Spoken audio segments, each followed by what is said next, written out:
दोस्तों, खबर में आगे बढ़ने से पहले अगर आप भी पीएम मोदी का खुलकर समर्थन करते हैं तो अभी इस वीडियो को लाइक कीजिए और लाल बटन को दबा के चैनल को सब्सक्राइब करके घंटी बजाकर कमेंट में लिखिए जय हिंद। कैबिनेट मीटिंग के बाद मुख्यमंत्री योगी ने राज्यपाल को सौंपा इस्तीफा और नई सरकार बनाने की प्रक्रिया हो चुकी है उत्तर प्रदेश में शुरू। जी दोस्तों, उत्तर प्रदेश में बीजेपी की ऐतिहासिक जीत के बाद मुख्यमंत्री योगी आदित्यनाथ ने सभी कैबिनेट मंत्रियों को अपने आवास पर बुलाया।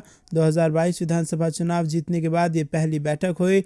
जानकारी के मुताबिक बैठक में उप मुख्यमंत्री दिनेश शर्मा, कैबिनेट मंत्री ब्रिजेश पाठक, मंत्री लालजी टंडन और मंत्री अनिल राजभर पहुंचे।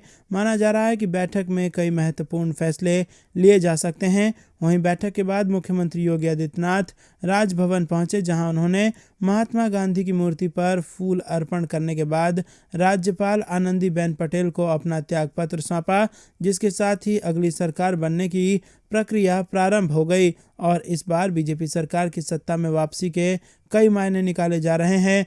कई मिथक टूटे तो कई मुद्दे गायब नजर आए और जिस लखीमपुर खीरी जिले में तिकोनिया हिंसा हुई थी, वहां पर बीजेपी ने क्लीन स्वीप मारते हुए सभी 8 सीटों पर जीत दर्ज कर ली है। दोस्तों, रुक करते हैं अगली बड़ी खबर की तरफ। बीजेपी अभी से जुट गई है गुजरात के चुनाव में। जी हाँ दोस्तों, विपक्ष 4 राज्यों में हार की अभी समीक्षा भी नहीं कर पाया है, लेकिन बीजेपी ने अगले चुनाव की तैयारी शुरू कर दी है। प्रधानमंत्री ने अहमदाबाद में रोड शो के साथ गुजरात चुनावों के लिए बीजेपी का अभियान शुरू कर दिया है।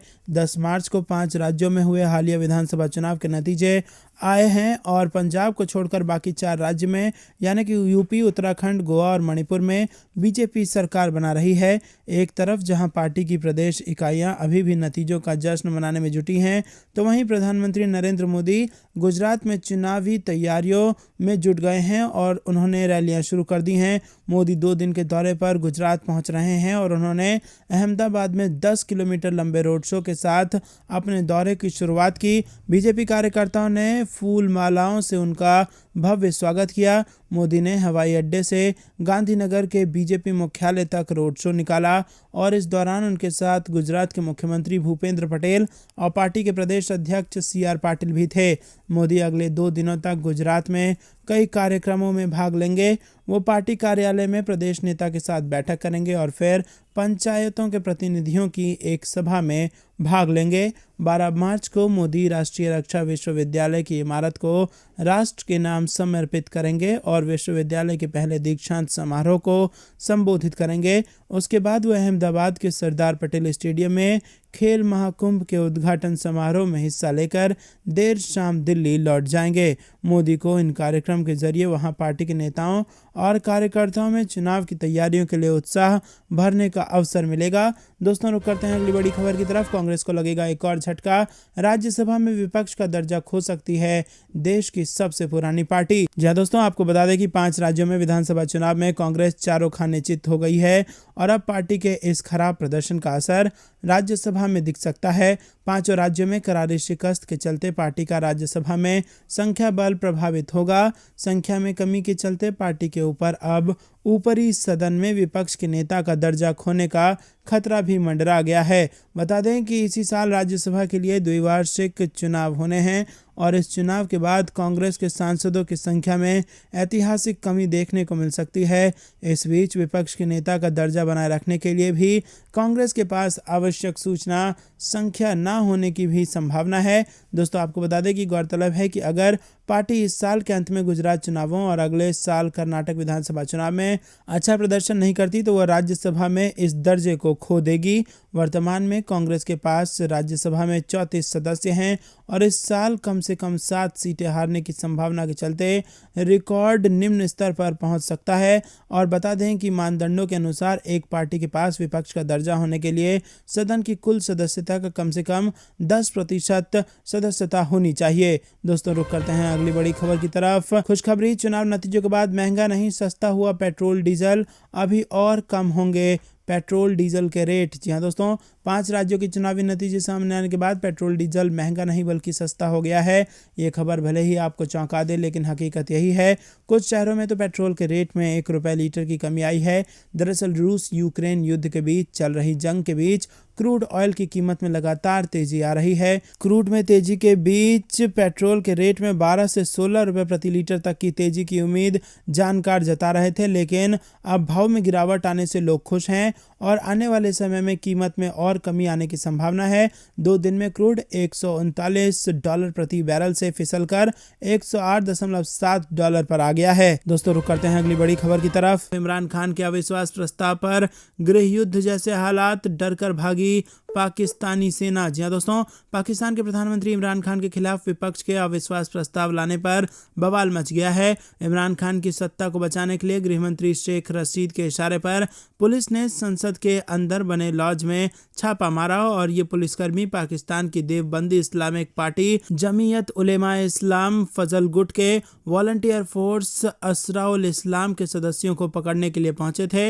असराउल इस्लाम के सदस्यों को विपक्षी सांसदों को सुरक्षा देने के लिए बुलाया गया था और इस कार्रवाई से भड़के जमीयत के सदस्यों ने देश भर में जोरदार प्रदर्शन शुरू कर दिया और पेशावर में तो उन्होंने पाकिस्तानी सेना के जवानों को घेर लिया और पीछे भागने के लिए मजबूर कर दिया। पाकिस्तानी अखबार डॉन के मुताबिक इस्लामाबाद पुलिस ने इस अभियान के दौरान कार्यकर्ताओं और 4 सांसदों को अरेस्ट कर लिया। रुक करते हैं अगली बड़ी खबर की तरफ। यूक्रेन जंग से फंसे पुतिन को चीन ने दिया धोखा, रूस को अब दोस्त भारत से मदद की है उम्मीद। जी हां दोस्तों, आपको बता दें कि यूक्रेन पर हमले के बाद बुरी तरह से अमेरिकी प्रतिबंधों की मार झेल रहे रूस को चीन ने बड़ा झटका दिया है। रूस के एक शीर्ष अधिकारी ने गुरुवार को कहा कि चीन ने उसे विमानों के कलपुर्जों को देने से इनकार कर दिया है। रूसी अधिकारी ने कहा कि चीन ने विमानों के कलपुर्जों की मदद नहीं देने का फैसला किया है और अमेरिकी प्रतिबंधों के कारण रूस को विमानों के कलपुर्जे मिलने में बहुत दिक्कत हो रही है।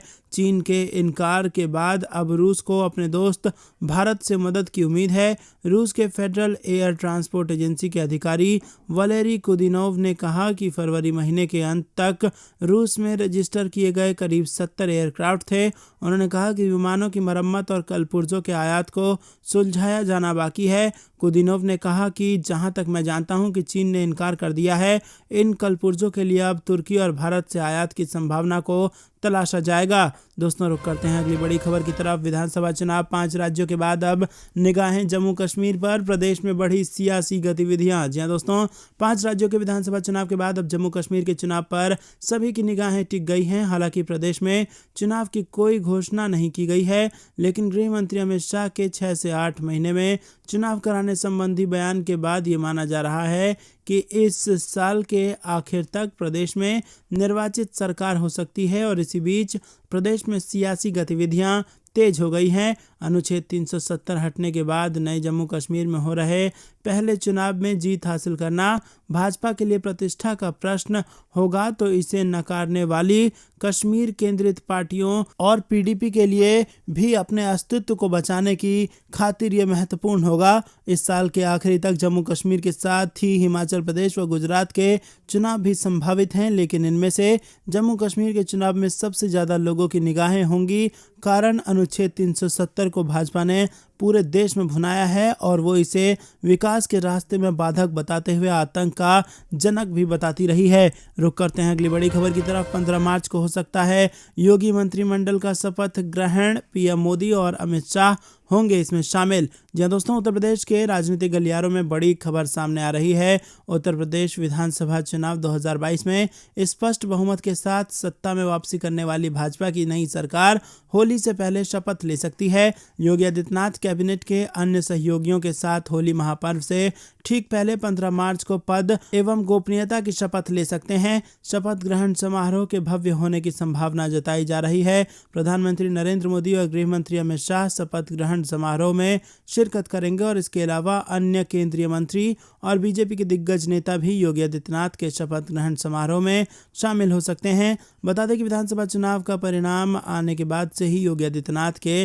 दोबारा से मुख्यमंत्री पद की शपथ लेने की चर्चा हो रही थी।